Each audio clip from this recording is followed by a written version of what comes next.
Hey guys, this is Eric from ET Figure Unboxing, and in this video we're going to take a look at S.H.Figuarts Mace Windu from Star Wars Episode 2.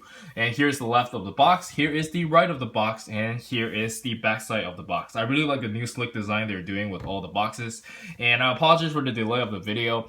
I missed the mailman, so I had to pick him up today, but here we are. Let's not waste any more time and bust this thing open.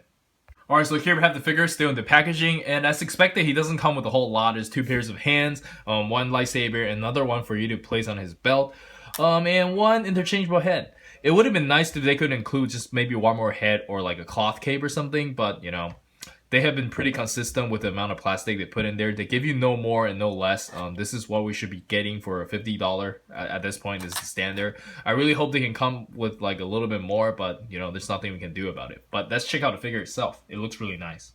Alright, so here we have the figure itself, and instead of using a turntable, let's just take a closer look at the figure. And first of all, the face sculpt is amazing. It does look like Samuel Jackson in my opinion, and for 1/12 scale, this is really good already. Like, we're not paying for Hot Toys or anything, so this is nice. And they're killing it with the 3D printing technology. Look at all that wrinkles, and the expression just looks really good, except for he's staring to the right though, but we do have another head that's staring straight, so that's fine. And it's basically the exact same body mold they're using for Obi-Wan, and I'm pretty sure for the future releases for Jedis as well. There's nothing wrong with the mold, so I'm just really happy they're focusing on Star Wars right now.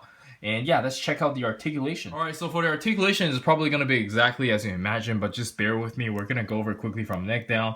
He can look up and down, no problem. He can turn like this, no problem. There's a double joint in here and over here. I'm just going to show you really quickly right here. Yeah, this is like a double joint.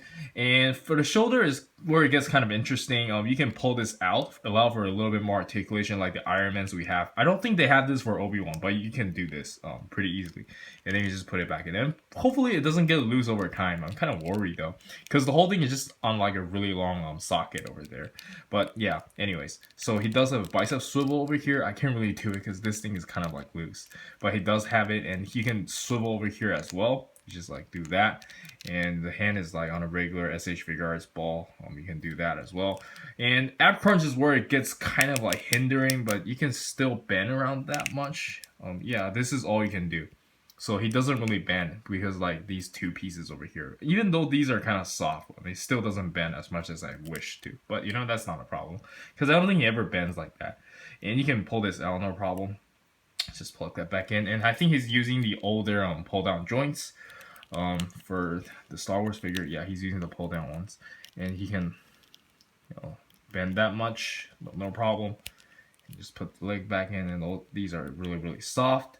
I really don't like how they designed this one. I really prefer the older like Kamen Riders one, but I think this is the only way to make the boost look good.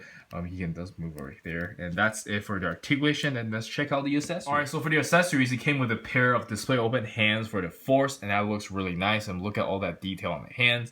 And also, I swap it out with the interchangeable head where he's staring straight, and that looks pretty good. He looks all serious and stuff, and he's using the Force, and that looks pretty nice. All right, so lastly, he came with a pair of lightsaber holding hands, and here is the lightsaber itself. And I really like the translucent purple. I think that's the reason why I like Mace Windu so much. Like, the purple lightsaber just looks really badass. And here's a closer look at the lightsaber, and it's really nicely detailed.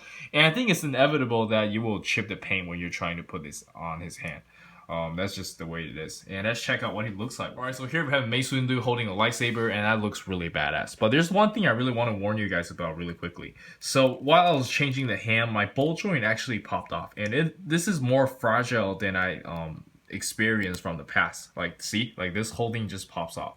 So you have to be really careful when you're exchanging these hands. I really don't want to break it, and I'm not too sure how I'm gonna fix this. I'm probably just not gonna like touch it on for a while. But yeah, you have to be really careful with that. Alright, so for the size comparison, let's start with Obi-Wan over here. He's using the exact same body mold and just a little bit shorter. I really like how Mace Windu is pretty tall.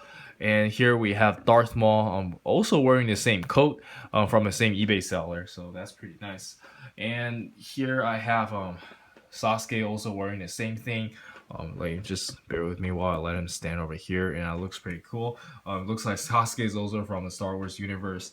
And next up I have Kakashi, and I think he's about the same size as Kakashi. No, I think he's a little bit taller minus the hair. So yeah, he's a really tall figure. No, Mace Windu is. Next up we have Super Saiyan God Super Saiyan Vegeta over here. And I do have the reviews up for this guy. Do check it out. It's a really good figure.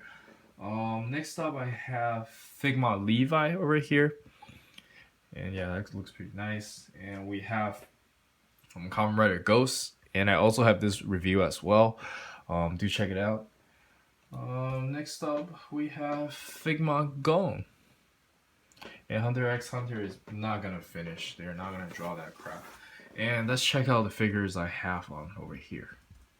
So I have some Avengers, and I have some Gokus, and I have some Naruto doing some like crazy. It looks like he's doing like a basketball crossover move from Iverson or something. But yeah, that looks pretty good. And has some Avengers behind me. That looks pretty nice. And yeah, Mace Windu is really tall. And yeah, lastly, let's check out what we have behind the backdrop. Like we always do. You just slowly remove it. And I really don't have that much stuff today, so just bear with me.